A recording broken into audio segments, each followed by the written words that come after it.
नमस्कार दोस्तों। Second grade परीक्षा को टारगेट रखते हुए जीके वाला पेपर जो कि 30 जुलाई को है, हम करंट अफेयर की क्लास बराबर आपके चल रही है इस पे, जिसमें अक्टूबर, नवंबर, दिसंबर, जनवरी अपलोड हो गई है। फरवरी, मार्च, अप्रैल, मई, जून, जुलाई तक की जल्द ही 4-5 दिन में अपलोड हो जाएगी। अब हमने राजस्थान की राज्य व्यवस्था, मैंने थोड़ा नोट किया कि ये जो टॉपिक है वो विद्यार्थियों का मतलब इस पर हम फोकस कम करते हैं। राजस्थान का भूगोल, इतिहास, कला संस्कृति, ये तो आपको खूब क्लासेज मिल जाएगी। इस पर आप थोड़ा सा, मुझे लगता है कि ध्यान या वर्क कम हो पाता है। तो इसमें 8 बिंदु है, 8 क्लास होगी अपनी। 8 क्लास में कोई क्लास 20-25 मिनट की, तो कोई 40-50 मिनट की भी हो सकती है। 8 क्लास में हम इसको आगामी 7-8 दिन में कवर करवा देंगे, एक सप्ताह में कवर करवा देंगे। और निश्चित रूप से इसके 7-8% तो एक टॉपिक से एक क्वेश्चन तो आना ही है। तो सबसे पहले हमने लिया है आज राज्य मानवाधिकार आयोग। ठीक है, तो देखो इसमें मेन चीज़ें क्या क्या है। राज्य मानवाधिकार आयोग हो गया, आरपीएससी हो गई, सचिवालय हो गया, उसके अलावा मुख्यमंत्री है, कैबिनेट है, राज्यपाल है। तो राज्यपाल, मुख्यमंत्री, सचिवालय 3 और एक कैबिनेट को अलग लिया मैंने, तो 4, फिर 5 है 7, 8 पंचायती राज भी है इसमें, और विधानसभा है। तो निश्चित रूप से जो है मेरा प्रयास रहेगा कि आपको एकदम इस टॉपिक को अच्छे से कवर करवाया जाए। नोट्स बनाए हैं बाकायदा, 2-3 अच्छी लोकप्रिय जो पुस्तकें हैं उनसे बना के पूरा प्रयास किया कि हर चीज़ को शामिल किया जाए। नोट्स जो है आपको टेलीग्राम चैनल है जीके बाई मुकेश ढाका, इसी वीडियो के नीचे लिंक है, या आप सर्च कर सकते हैं, उस पर आपको वीडियो अपलोड होने के 10-12 घंटे के अंदर अंदर मिल जाएंगे। राज्य मानवाधिकार आयोग, अब आप एकदम समझने का प्रयास करें। मानव अधिकार, मानव अधिकार का तात्पर्य ये होता है कि हर जो मानव है, इंसान है, उसका भी अपना एक अधिकार होता है।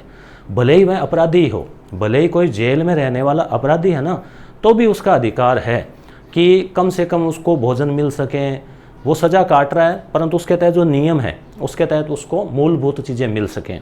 तो इसी के तहत युद्ध में जो बंदी बनाए गए हैं उनका भी ध्यान रखा जाए। ऐसा नहीं कि वो कोई मतलब युद्ध में बंदी है तो उनके साथ क्रूरता की जाए।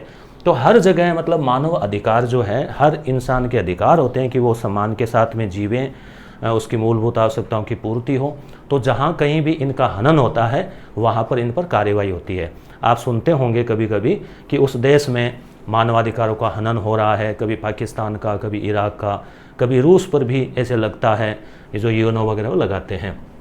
तो यूएनओ आप जानते ही हैं, यूनाइटेड नेशन ऑर्गेनाइजेशन, इसके द्वारा 10 दिसंबर 1948, ठीक है, 10 दिसंबर याद रखें, 10 और 12वां महीना, सर्दियों का मौसम, 10 दिसंबर, उसमें 1948 में यूएनओ ने मानवाधिकार घोषणा पत्र जारी किया। इसी कारण हर साल 10 दिसंबर को विश्व मानवाधिकार दिवस मनाया जाता है।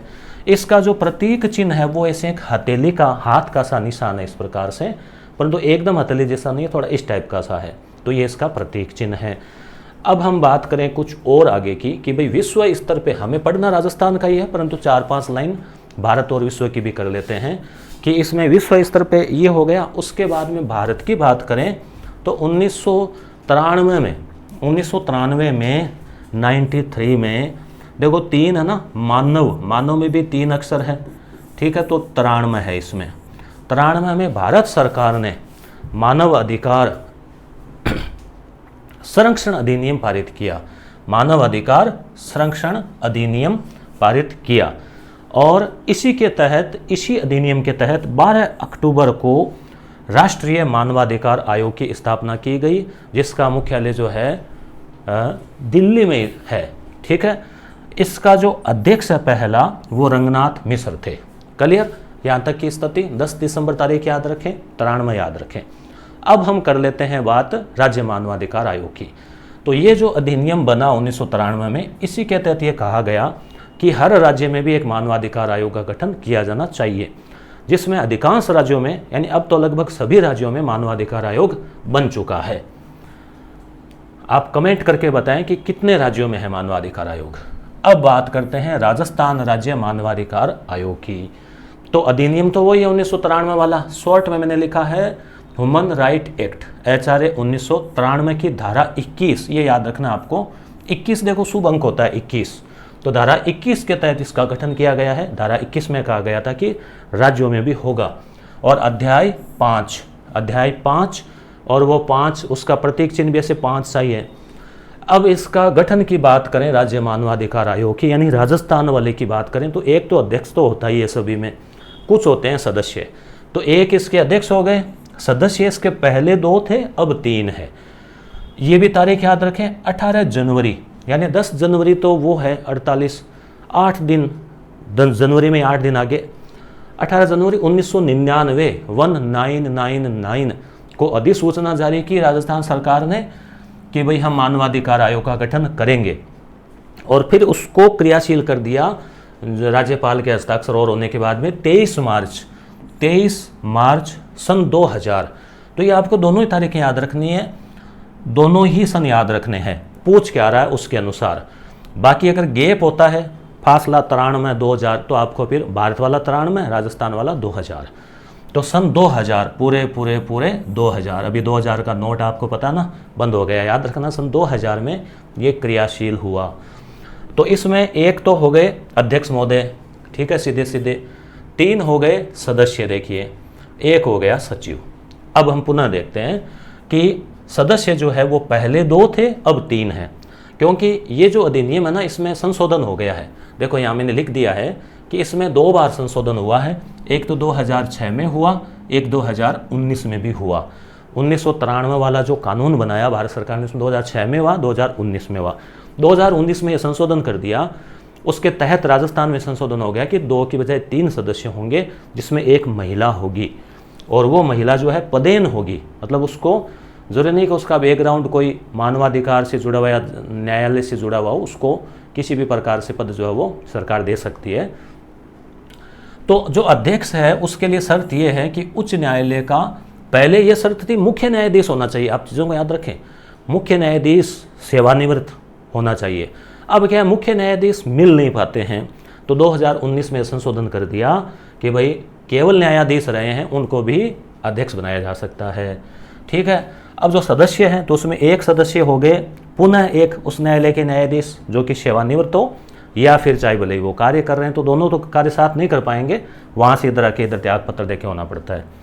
दूसरा, मानवाधिकारों का कोई विशेषज्ञ जिसने मानवाधिकार में बहुत कुछ कर रखा हो, कोर्स वोर्स डिप्लोमा वगैरह, या फिर जिला न्यायाधीश जिनको कम से कम 7 वर्ष का अनुभव हो, तो वो ये हो गया। तीसरा, एक पदेन सदस्य महिला के रूप में जो है स्थापित किया गया है, जो 2019 से हैं। उसके अलावा जैसे राज्य महिला आयोग की अध्यक्ष है, कुछ और आयोग है, तो उनके 3-4 और भी इसमें सदस्य होते हैं। जो ये सदस्य नहीं होते वो फिर जैसे जिला परिषद और में होते हैं ना, उस प्रकार से सदस्य होते हैं वो नामित। अब हम पुनः देख लो, ये अध्यक्ष हो गए मानवाधिकार आयोग के, जो कि या तो जस्टिस या चीफ जस्टिस, या है ना, जस्टिस या चीफ जस्टिस, 3 में एक जस्टिस या फिर स्पेशलिस्ट, और एक फीमेल महिला, एक सेक्रेटरी। ये एक स्वशासी मतलब अपना खुद का खेंचो और ओडो, अपना वित्तीय व्यवस्था वगैरह का इसमें सिस्टम है। अब सचिव जो है वो इसका मुख्य कार्यकारी अधिकारी है, CEO है। 2019 में इसमें जो मानवाधिकार संरक्षण संशोधन अधिनियम जारी हुआ, जिसमें कि सदस्य 2 से 3 कर दिए, ठीक है। पहला अध्यक्ष कौन था? राजस्थान राज्य मानवाधिकार आयोग का प्रथम अध्यक्ष, कभी कभी पूछ लेते हैं, तो न्यायमूर्ति कांता कुमारी भटनागर। वर्तमान अध्यक्ष कौन है? श्री गोपाल कृष्ण व्यास, ये भी आपको याद रखना है, GK व्यास, आप GK पढ़ रहे हैं, GK व्यास, गोपाल कृष्ण व्यास। सदस्य जो है अभी 2 ही है, 1 पद खाली है। तो एक तो है श्री महेश गोयल, इसकी वेबसाइट मैंने देखी, तीनों की फोटोज भी थी, श्री महेश गोयल और न्यायाधीश श्री रामचंद्र सिंह झाला, ये इसके सदस्य है, महेश गोयल और रामचंद्र सिंह झाला। ये तो जो है जनवरी 2023 में ही बने हैं। करंट अफेयर राजस्थान वाले भी हम इनको उसमें आएगा फरवरी वाले में ये टॉपिक। मुख्यालय जयपुर है, ठीक है, क्लियर। महेश गोयल, रामचंद्र सिंह और गोपाल कृष्ण, ये हो गए ये अध्यक्ष और वो 2 सदस्य। अब बात करें आयोग की एक जांच एजेंसी भी है, ठीक है, अपनी एक जांच एजेंसी है जिसमें वो कोई घटना की जांच कर सकती है, और जो वहाँ का जो अधिकारी होता है जांच एजेंसी का, बहुत बड़ा अधिकारी होता है, आईजी लेवल का, इंस्पेक्टर जनरल आईजी लेवल का अधिकारी होता है। राजस्थान का जो राज्य मानवाधिकार आयोग है वो केंद्र सूची के विषयों को नहीं छेड़ेगा, क्योंकि वो तो केंद्र का मामला है ना। राज्य सूची का कोई विषय है या समवर्ती सूची का कोई मामला है, उसकी जांच कर सकता है। हाँ, अगर केंद्रीय मानवाधिकार आयोग उसको कहें तो फिर वो उसकी जांच कर सकता है। तो धारा 21(5) के तहत ये बात जो है की गई है। केवल धारा 21 में तो गठन की बात है, 21(5) में इसके अधिकारों की बात है। अब नियुक्ति कैसे होती है? मानवाधिकार आयोग के अध्यक्ष है, ये तो हमने देख लिया कि भाई उच्च न्यायालय के मुख्य न्यायाधीश या न्यायाधीश हो, चाहे वो पद पर हो या सेवानिवृत्त हो, उनको बनाया जा सकता है। नियुक्ति होगी कैसे, कौन बनाएगा? तो राज्य की बात है ना, तो राज्यपाल तो है ही है उसमें, परंतु राज्यपाल के पास सिफारिश आती है कि भाई इनको बना दीजिए। कौन करेंगे? आपको पता है सबसे पावरफुल होता है मुख्यमंत्री। तो ऐसे मामलों में आप हमेशा याद रखना, मुख्यमंत्री के साथ साथ विपक्ष का नेता, प्रतिपक्ष का नेता भी होता है, ताकि दोनों जो दल है या पूरा जो सदन है उसका प्रतिनिधित्व हो सके। तो एक कोलेजियम होता है, एक समिति होती है जिसमें अध्यक्ष है मुख्यमंत्री, सदस्य कौन होगा?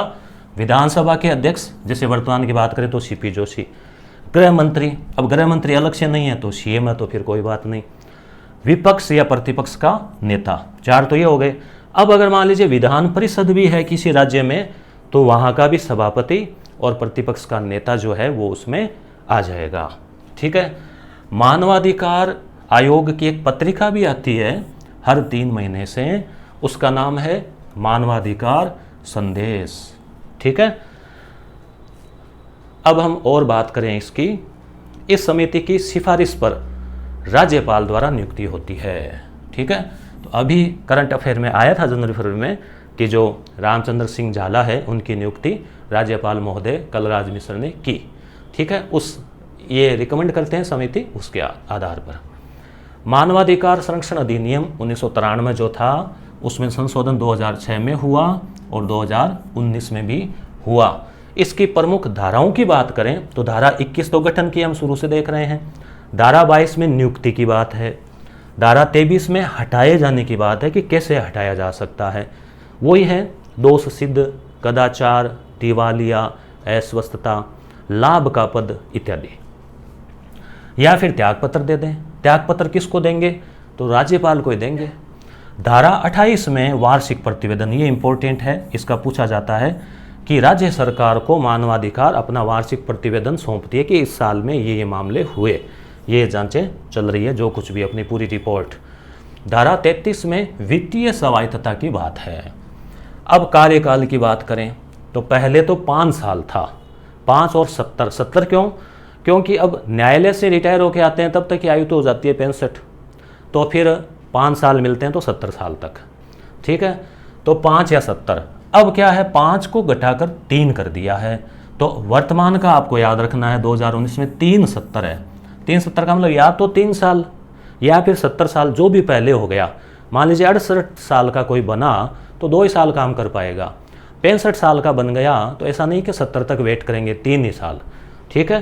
तो 370 पुनः नियुक्ति केवल मानवाधिकार में हो सकती है कि 3 साल रह गए, अभी टाइम पड़ा है, मान लो 65 के बन गए, 3 साल हो गए, 2 साल और रह गए, तो उनको पुनः बनाया जा सकता है। मगर किसी दूसरे पद पर दूसरा अन्य कोई भी पद, चाहे वो कुलपति का हो, कोई और आयोग का अध्यक्ष हो, सदस्य हो, नहीं बनाया जा सकता किसी अन्य पद पर, ठीक है, याद रखना इसको।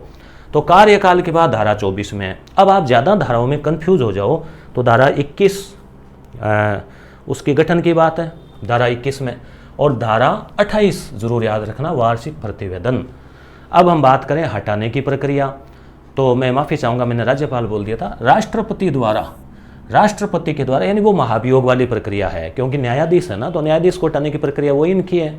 तो राष्ट्रपति के द्वारा निर्देश दिया जाता है, तो जिसमें उच्चतम न्यायालय द्वारा जांच की जाती है, और जांच करने के बाद में अगर वो दोष सिद्ध हो जाता है तो हटाया जा सकता है, या फिर कदाचार, अक्षमता, दोष सिद्धि, लाभ का पद आदि कारण भी है। कार्य क्या करते हैं ये? मानवाधिकारों से जुड़े हुए कोई भी मामले हैं तो उनकी जांच करना।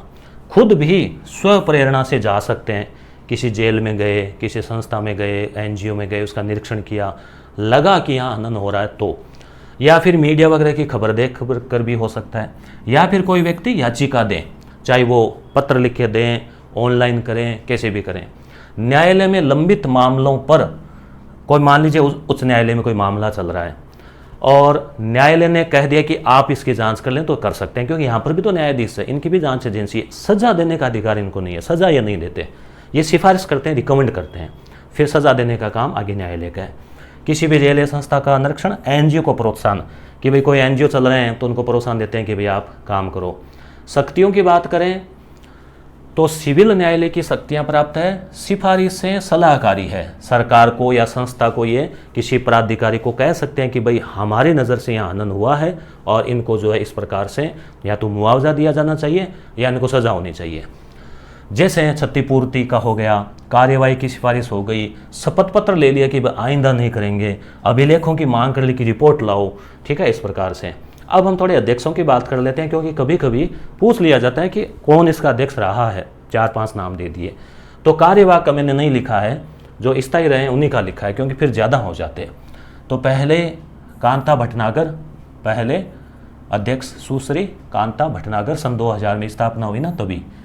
उसके बाद में जस्टिस सगीर अहमद रहे, फिर NK जैन रहे। सन इसलिए मैंने नहीं लिखा, फिर आपके और तनाव बढ़ेगा कि इनका सन भी याद करो, गुरुजी ने लिखा है तो इसलिए।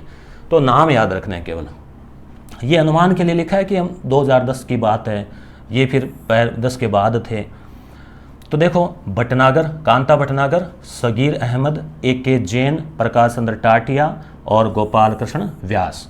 तो 4 ऑप्शन आ जाएं कि निम्न में से कौन जो है मानवाधिकार आयोग का अध्यक्ष नहीं रह चुके हैं। एक ऑप्शन मान लीजिए मुख्य सचिव का डाल दें, तो नाम पड़ा हुआ होगा ना, तो आप पहचान जाएंगे। अब 2019 में संशोधन हुआ, उसमें क्या बातें थी तो हम देख चुके हैं। वैसे एक तो अध्यक्ष जो है वो मुख्य न्यायाधीश के बजाय कहा गया कि अन्य न्यायाधीश भी जो है उसको बनाया जा सकता है, सेवानिवृत्त होना चाहिए। कार्यकाल 5 से घटाकर 3 वर्ष कर दिया गया, 3 सत्र। एक महिला सदस्य के भी जोड़ा गया और सचिव की शक्तियों का विस्तार किया गया। अब कोई खुशी से त्यागपत्र देना चाहे, हटाने की प्रक्रिया में तो राष्ट्रपति करेंगे, खुशी से देना चाहे कि नहीं मेरे से कार्य नहीं होगा, तो त्यागपत्र किसको देंगे? राज्यपाल को। हटाने में राष्ट्रपति है, पुनः देख लो, हटाने की प्रक्रिया, हटाने की एक अलग बात होती है कि किसी कारण से हटा रहे हैं, एक बड़ी बात हो जाती है। एक इच्छा से त्यागपत्र दें तो वो राज्यपाल को देंगे, क्योंकि नियुक्ति तो राज्यपाल ही तो करता है, तो राज्यपाल को त्यागपत्र देंगे। तो इस प्रकार से अब एक बार पुनः देख लीजिए, हम इसका रिवीजन कर लेते हैं फिर जो है, ताकि आपके कन्फ्यूजन नहीं हो। 10 दिसंबर मानवाधिकार दिवस 1948, ये प्रतीक चिन्ह है। भारत में 1993 मानव 3 अक्षर 93, ठीक है। फिर उसमें 2006 में संशोधन, 2019 में संशोधन। 12 अक्टूबर 1993 मानवाधिकार आयोग की स्थापना, रंगनाथ मिश्र पहले अध्यक्ष, दिल्ली में स्थापना हुई। राजस्थान की बात करें तो एक अध्यक्ष हो गए, 2 सदस्य हो गए, तीसरा और जोड़ दिया 2019 में, जो कि महिला अध्यक्ष जो है वो उच्च न्यायालय के न्यायाधीश या मुख्य न्यायाधीश सेवानिवृत्त होने चाहिए, और एक सचिव होता है। 2 ये हो गए, दोनों में से एक विशेषज्ञ, एक न्यायाधीश। धारा 21 के तहत गठन है, और 18 जनवरी 1999 को अधिसूचना जारी हुई और 23 मार्च सन 2000 को स्थापना हुई। और पहले अध्यक्ष कांता भटनागर, और मानवाधिकार में संशोधन में 2 से 3 कर दिए थे। और अभी गोपाल कृष्ण व्यास है, महेश गोयल सदस्य है, और रामचंद्र सिंह झाला भी नए बने, ये भी सदस्य। ये करंट अफेयर के हिसाब से भी पूछा जा सकता है। फिर एक जांच एजेंसी भी होती है, राज्य सूची और समवर्ती सूची के विषयों की जांच कर सकते हैं। नियुक्ति के लिए राज्यपाल की आज्ञा से, राज्यपाल की अनुमति से, या राज्यपाल के पास वो सिफारिश पहुंचती है, वो साइन करते हैं। तो मुख्यमंत्री हो गए, प्रतिपक्ष का नेता हो गया, गृह मंत्री हो गया, और विधान परिषद भी है तो वो दोनों उसके आगे, सभापति और विपक्ष, ठीक है। अब संशोधन हो गया। अब धाराओं में देखें तो 21 गठन की है, 28 प्रतिवेदन की है, और 33 में वित्तीय सहायता। तो 21-28 जरूर याद रख लें, बाकी पर भी नजर डाल सकते हैं। कार्यकाल 3 सत्र है, पुनर्नियुक्ति संभव है, केवल आयोग में, अन्य जगह नहीं। हटाने के लिए राष्ट्रपति द्वारा सिफारिश, उच्चतम न्यायालय की प्रक्रिया होती है। कार्य में यही हो गया। स्व प्रेरणा से न्यायालय के लंबित मामले वगैरह। शक्तियाँ, सिविल न्यायालय की शक्तियाँ हैं, सिफारिशें सलाहकारी हैं। अध्यक्ष में ये रह गए कांता भटनागर, सगीर अहमद, NK जैन, जस्टिस प्रकाश चंद्र टाटिया और वर्तमान में जस्टिस GK व्यास। 2019 में ये संशोधन किए गए और त्यागपत्र राज्यपाल को दे सकते हैं। तो मेरे ख्याल से क्लास अच्छी लगी होगी, कमेंट करके प्रतिक्रियाएं दें। अगला टॉपिक जो है वो हम लेंगे RPSC का, उसमें हम चर्चा करेंगे। धन्यवाद।